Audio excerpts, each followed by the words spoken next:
दोस्तों, ये कहानी है अनुशासन की। अनुशासन के बिना जिंदगी मतलब बिना डोर की पतंग, या फिर हम कह सकते हैं कि तूफानों में घिरे उस जहाज की तरह जो समुंदर की बड़ी बड़ी लहरों में खुद का अस्तित्व खो देती है। तो दोस्तों, आइए जानते हैं अनुशासन से जुड़ी ये एक बहुत ही सुंदर कहानी। एक किसान था। वो ऐसी जगह रहता था जहां बार बार तूफान आते थे। क्योंकि बार बार तूफान आते थे तो इस किसान को खेत के कामों में हाथ बटाने के लिए मजदूरों की जरूरत थी। लेकिन एक ऐसी जगह जहां बार बार तूफानों का सामना करना पड़े, वहां मदद करने वाले लोगों का मिलना किसान के लिए मुश्किल हो रहा था। वहां कोई भी काम करने के लिए तैयार नहीं था। उस किसान ने आसपास के गांव में जाकर लोगों से अनुरोध भी किया कि वो ज्यादा पैसे देने के लिए तैयार है, लेकिन अपनी जान कौन खतरे में डालना चाहेगा। कई लोग आए और चले गए, क्योंकि वहां के तूफानों के बारे में लोगों ने सुना था। और जिन लोगों को तूफानों के बारे में पता नहीं था, वो लोग एक ही तूफान के बाद चले जाते। अब ये किसान बिल्कुल अकेला पड़ चुका था। कई दिनों बाद एक आदमी खुद चलकर उस किसान के पास आया और कहने लगा कि मैं आपके यहाँ इन परिस्थितियों में भी काम करने के लिए तैयार हूँ, लेकिन मेरी एक शर्त है। जब तूफान आएगा तब मैं कोई काम नहीं करूंगा। अब किसान को ये बात थोड़ी सी अजीब लगी।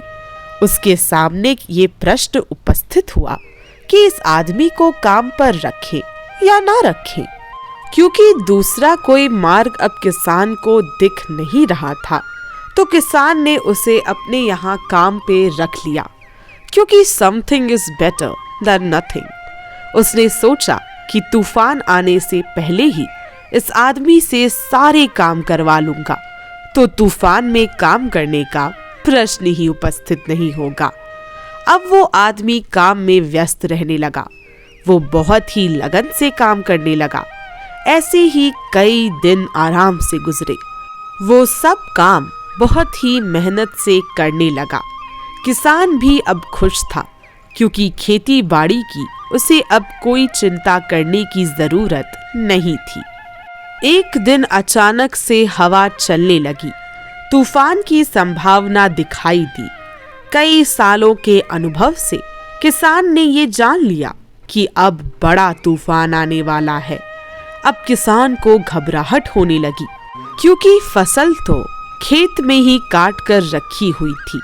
बाकी भी बहुत सारा काम बाकी था, और उससे भी ज्यादा घबराहट उसे तब होने लगी जब उसने देखा कि वो आदमी आराम से सो रहा है, क्योंकि उसने तो पहले ही बताया था कि जब हवा चलेगी तब मैं कोई काम नहीं करूंगा। अब तो ये किसान बहुत ही घबरा गया और उस आदमी के पास जाकर उसे उठाने लगा। उससे कहने लगा, उठो, बाहर तूफान आने वाला है और तुम यहाँ सोए हुए हो। क्या इस तरह से मुझे मुसीबत में डालने के लिए ही तुम यहाँ आए हो? तुम ऐसा नहीं कर सकते।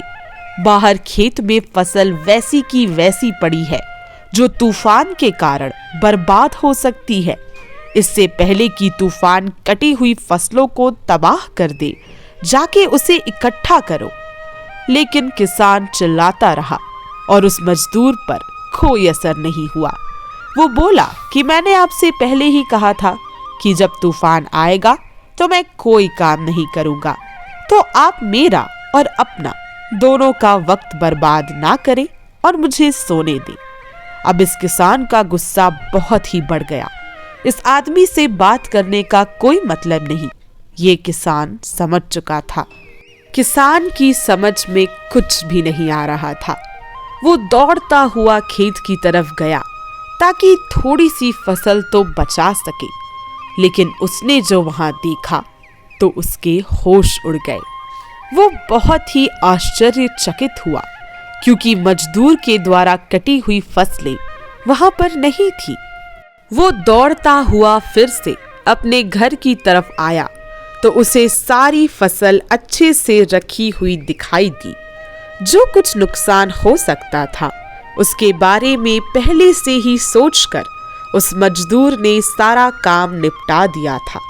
सारी चीजें बिल्कुल व्यवस्थित की थी, किसी भी नुकसान की कोई संभावना नहीं थी। अब उस किसान को मजदूर की बात समझ आई। उसने जाकर मजदूर से माफी मांगी और साथ ही साथ उसके कार्य के लिए धन्यवाद भी दिया। तो दोस्तों, अब इस कहानी से हमें ये सीखना है कि जिंदगी में ऐसे आंधी और तूफान आएंगे, लेकिन अगर हम डिसिप्लिन में रहकर सारी चीजें समय पे करते हैं तो होने वाले बड़े नुकसान से बच सकते हैं। कभी कभी ये नुकसान इतना बड़ा होता है जिसे भरना हमारे लिए मुश्किल हो जाता है। ये इसलिए होता है कि हम समय पर कुछ चीजें नहीं करते और बाद में पछताने के अलावा हमारे हाथ में कुछ नहीं होता। अब इस मजदूर ने समय पर काम करके फसल को नहीं बचाया होता तो क्या उस किसान की साल भर की मेहनत बच पाती? नहीं, उस किसान की पूरी मेहनत पानी में चली जाती। Excuses make today easy, but they make tomorrow hard. Self-discipline makes today hard, but it makes tomorrow easy. तो दोस्तों, इन्हीं विचारों के साथ आशा है कि आपको ये कहानी पसंद आई होगी। अब मिलते हैं मेरी नेक्स्ट वीडियो में। तब तक के लिए राधे राधे और ये वीडियो देखने के लिए धन्यवाद।